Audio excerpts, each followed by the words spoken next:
Previously on Flowers for Zoe, Stories for Dennis. If we really want to address stigma, we have to name it. So he wasn't enabling me. He was just keeping me safe in a way, but other people wouldn't see it like that. As much as we're going to be able to change with this podcast, it's never going to change. We're never going to be able to change the stigma that people have on drug addicts. We will never be able to change that.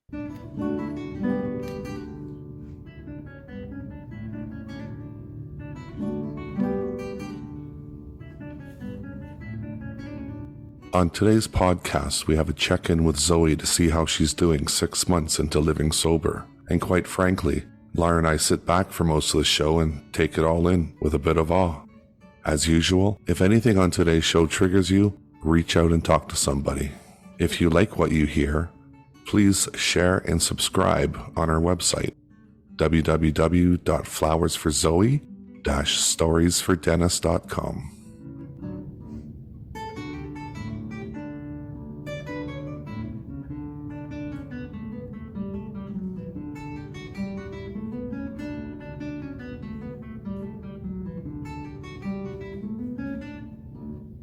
Hi, guys. Hello. Hello. Podcast number 9. All right, let's do it. So I was having a nice conversation with Zoe today. Zoe says, you know what, why don't we do a podcast about blame? And that totally piqued my ears. I'm like, okay, let's talk about blame. So why Okay. did you want to talk about blame? I just felt like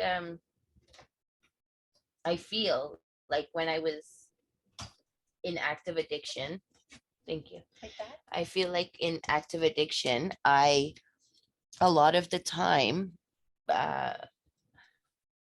without realizing it, I put all of this blame for everything that was going wrong in my life on everyone else. It seemed like, I didn't have my kids, so it was my mom's fault because she took them,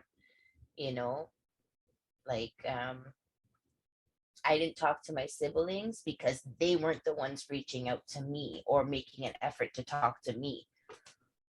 So all of like everything that was going on that wasn't great in my life, I put the blame on the other person instead of myself. Because in reality, once I got my shit together and started to get sober and really work on my my addiction, to get sober, I realized that everything fell into place. It wasn't my mom's fault that I didn't have my kids. It was because of me and my addiction that I didn't have my kids. It wasn't my sister or my brother's fault that we weren't talking. It was my active addiction that kept us like with a wedge between us, because once I got sober and I stopped using, I had my kids back in my life. Me and my mom were okay. I started talking to my family again. I was reunited with everybody. So all that blame that I felt was everybody else's responsibility and fault, it wasn't. It was me and my addiction that made those problems. Wow, that's really profound. It wasn't anybody else's doing. It was self-destruct mode. Like I thought everybody was in a sense out to get me or to make my life harder, but honestly it was me and my addiction that made every situation in my life harder. It wasn't anybody else but myself. Is this something that is new? Like, is this something that you're thinking about like recently?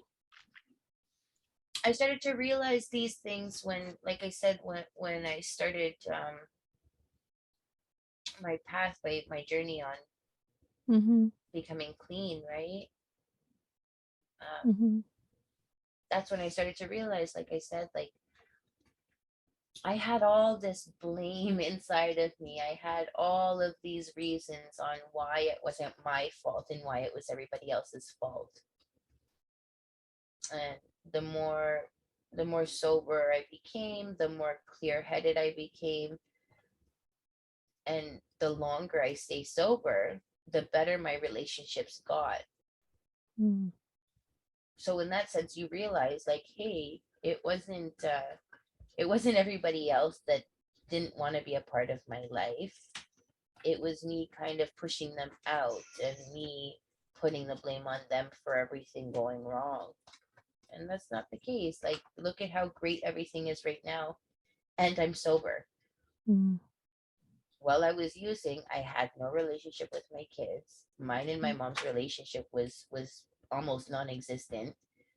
I hardly talked to my siblings. There was no relationship there. And if there was, it was me like, hey, I'm stuck in a situation. You think you got $20 to spare? And they knew what it was about and they didn't want to deal with it. So, in a sense, it was me pushing them away. Not that they didn't want to be there, it was my addiction that made everything difficult. So it sounds like that feeling of, reaching out and asking and they're rejecting, right? They're saying like, no, we don't have money. They know what it's about. Right. Um, but what you're saying is, it was kind of reciprocal. It was happening on your part as well, that you were Right. kind of detached from them. Because I didn't want, there was, in a sense, there was nothing good to say. Mm, There was nothing happening in my life that I was proud to talk about. So in that sense, I just didn't talk. I didn't reach out. I didn't call nobody. I didn't keep the lines open with anybody. So, mhm, and it wasn't just like my mom and my siblings side. Like, I didn't talk to um on dad's side. I didn't talk to Nana. I didn't talk to you. I didn't talk to anybody. Like, I didn't keep the lines open with anybody. mhm, I shut down and I just kind of stayed in my little circle. I didn't reach out to anybody because I had mhm, nothing good to say. There was nothing that I wanted to talk about, right? And nothing that anybody wanted to hear about. And as what I thought, right? Like, that's how I mhm, felt. Like, nobody's gonna want to hear about what's happening right now. Nobody needs to put up with that type of bullshit. Like, I'm embarrassed for one to even speak about it, to let everybody know that this is what my life has come to. I mhm. don't want to talk about that with anybody, right? So it was kind of, like I said, it was all of the blame I was putting on everybody else for what was happening was really my active addiction. That's what it all boiled down to. Mm.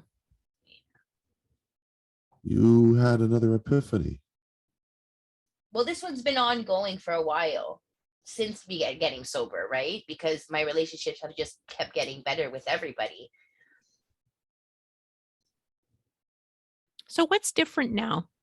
Like, I know you're new into this, right? But you're still been, on this recovery journey for a few months now. So like what are you discovering? What's new? Everything is going good. I haven't yet reached everything I want to reach.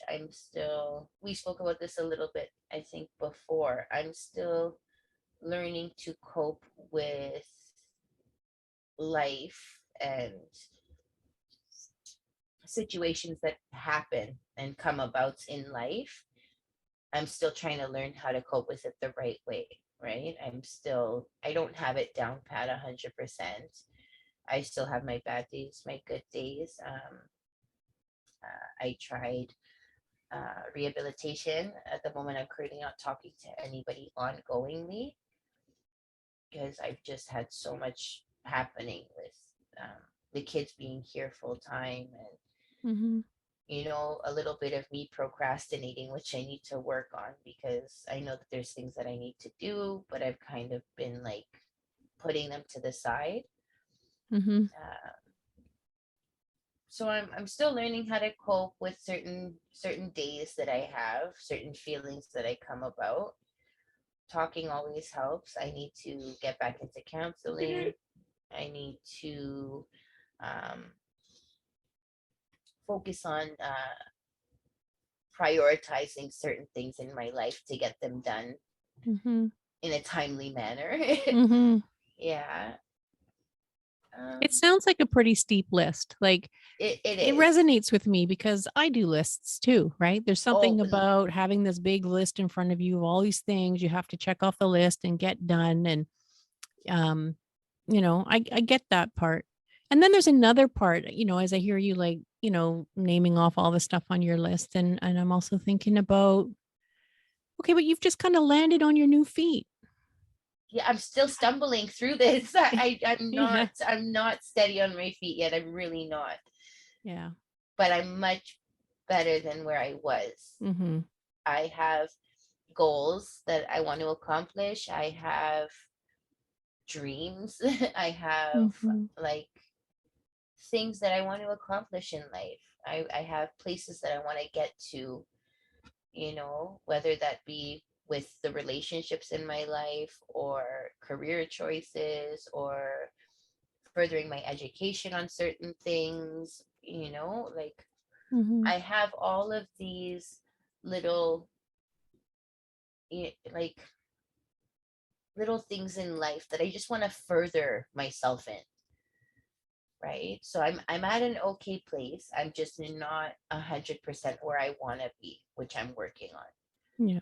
So day by day, like I said, even with the procrastination, I am in a much better place than I was. And I'm happy to have the problems that I have now compared to the problems I had when I was using, and when my relationships with everybody was really difficult. Like nobody had any trust or faith in me when it came to being with my own kids, let alone their kids. Now I'm spending basically the whole summer with my niece. I've been with my niece at my house, like here with me and my kids. Like that's something that would have never happened Mm-hmm. 6 months ago. Like my sister has faith to leave her daughter with me for a summer. You know what I mean? Yeah, she sees her every whatever week or couple days or whatever the case is, but like she's left here with me. I'm responsible for somebody else's child. And that feels so good to me because I'm trustworthy. I'm trusted with somebody's child. And Mm-hmm. that was never the case. I wasn't even trusted with my own kids 6 months ago. Right. So that's something really nice. It feels good to know that I'm trustworthy. Yeah. So you're building trust in relationships now with family members that, you know, it wasn't there before. No, it wasn't. No. And it feels so good. It's great. Yeah. It's really nice. Yeah. It's just different. Like even with like money, it's at this point in time, like for instance, if I ever needed something before, my brother would turn around and be like, "So you need food? Okay, let's go to the grocery store." Oh, sorry, that was my cat. Let's go to the grocery store and I'll spend what you need on what you need for food or whatever. Now I can call him up and say, "Hey, Michael, I need a bag of milk and a box of coffee and a bag of wipes or a box of toilet paper, whatever the case is." And he'd send me the $30 to go and get it. There was never that trust before. He didn't trust me to send me money because he knew what was going to happen and he didn't want to be a part of that, right? He didn't want to enable me in that sense, right? But now I can call him up, and if I ever needed something, I know he would trust me to handle it properly and to put it towards the right things, right? Like that trust I'm building up with everybody in my family. And it's a great, great feeling. It's nice to have that back. That's amazing. I mean, and it's amazing the way your trust grows. And, every time you complete a trusting transaction with your family, that trust in you is going to grow and grow and grow. I'm so happy for you, Zoe. I'm really happy at this point. Like I said, I'm not 100% of like where I want to be yet, but I am okay with how things are right now.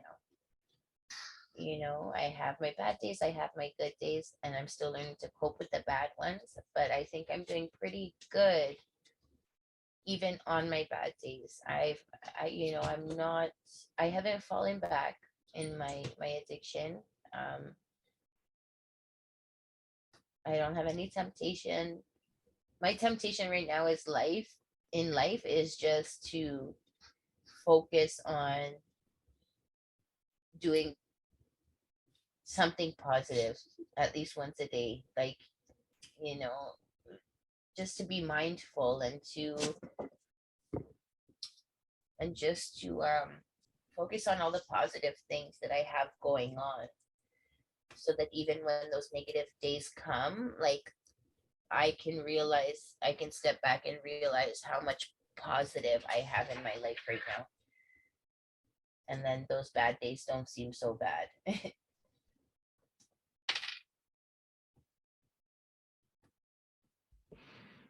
Sounds like you're kind of organizing the way you're thinking about things a little bit. And it gets me thinking about, I don't know if you've ever seen that diagram of there's the things that are in your control.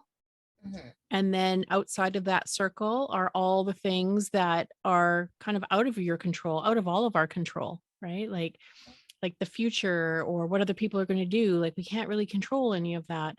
But within that little inner circle of what's in our control, like I hear you talking a lot about, the goals that you're setting for yourself, the things that you're thinking about, how you're handling the stresses of the day, right? How you're choosing to like move through them, get through them. Um, even how you speak about yourself, right? And you're talking about how, you're having these interactions with your brother, that, you're building trust within the family. But I'm also hearing um, just some really positive self-talk, Yeah. and the part that, and looking at you on the screen, like you're smiling when you talk about these things, like it brings about good Yeah. feelings about yourself, for yourself. I never thought that I would get to this point before. Like, it wasn't even the smallest thought in my mind that I would be here. Especially like just from where I was almost 7 months ago now. Like, I had no hope for anything. Like, I did not see myself back with my kids. I didn't see myself with the trust that I have with people. I didn't see myself happy. I didn't see myself on a routine, like a daily routine. Like, I wake up, I drink my coffee, like I know kind of what my day's gonna look like almost, right? And that's a good feeling, because life in active addiction, your life is full of chaos. Like, you don't know what's going to happen from one minute to the next. You are always freaked out about what's going to happen next. You know, you don't know day to day what's going to happen. And it's a good feeling to be somewhat organized, to have, you know, to know what your day is going to look like, to know that that night you're going to go to bed and you're going to wake up at the time you wake up. You're going to turn on the coffee. You're going to, you know, watch, turn on the TV, watch the news, or send out a text message. And then the kids are going to wake up at 12 or 1 o'clock because it's summertime. And the youngest one's going to ask to go swimming, and is not going to want to. And like, you know what's going to happen. And that's a good feeling. So you are present. Yeah. I've never been more present in my life. Does that mean she's been savoring? Yeah, I mean, if you're present, then you can also savor, right? When you are, Oh, the little moments that we spoke yeah, about. Yes. The little yeah, moments of being uncomfortable because I'm squished between my two girls. yeah, yeah. But you just you savor that moment. I'm going to give you some advice from your great Bubba. Ooh, Bubba. When you say Bubba, I think about soup, and I think about Pierogies. cabbage. Yes, cabbage soup, pierogies. Oh, I can smell her soup. Oh gosh. Now, I don't know if Bubba was serious or not, but she said to me, Don't be too happy, or else the next day is going to be bad. It makes me think. In times like this, you're having a good day right now. When you're having a good day, it's a good time to think about what you're going to do if you have a bad day tomorrow. That's what I get from Bubba. Yeah, I guess this idea of like, don't get too happy. It makes me kind of, I don't know, it makes me kind of Isn't it? cringe. It makes me cringe when I Yeah. hear it. And I want to reframe it somehow. And when I do, I reframe it in this way. I think to myself, well,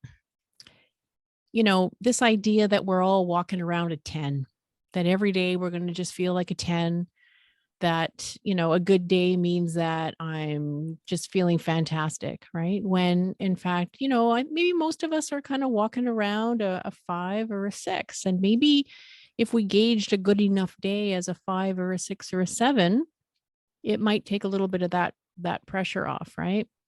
Also this idea that, we can have some pretty fantastic moments. And sometimes fantastic moments are really simple things that bring us joy, and they may be fleeting. And so we can have some great moments that fluctuate through our day while we're also just having a lot of, average 5s. Like And that. and maybe sometimes it'll dip to a 3. And when it dips to a 3, we might have to just kind of coast through maybe a low feeling or not feeling great, but we know that it doesn't stay that way. It kind of fluctuates almost like weather systems, you know? I like that interpretation of it. I think that's a really, really good interpretation of it. Because if it's true. If you sit there and think that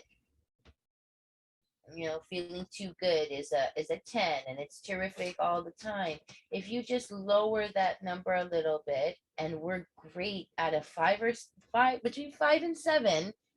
10 is just over the top, over the charts, excited, happy, but we're okay at a 5 to 7. We're happy, we're okay, we're good. We don't need anything more than that to be okay. Mhm. That's a fucking amazing interpretation of Bubba's quotes. Don't get too happy. Don't get too happy. Don't get That's too happy. great. That is a great interpretation of that. I like that. That's a good one. Let's recap what we heard tonight. During this check-in with Zoe, she shares her growing insight on how active addiction clouded and shaped how she was experiencing herself and the world around her. She refers to blame as the lens that took hold, and how this made it possible to hold everything and everyone outside of herself responsible for the negative things that were happening. She also shares how poorly she felt about herself and her situation, and how blaming herself also contributed to not wanting to reach out or talk to anyone. We can feel really vulnerable, tender, when reflecting on our own challenges. Notice how Zoe's self-talk is changing, and how much of it has to do with her growing insight, but also her openness to working within the circle of what is in her control. In tonight's check-in, she talks about her focus of goals for herself. She's taking responsibility and ownership of her thoughts and actions, and she invites us into how she is setting up her day. She talks about what she's choosing to put her energy on, and how she's taking steps to build trust in relationships. All of these things are within her control. And now that she's feeling healthy, focused, and grounded, these steps, while not easy, do feel possible.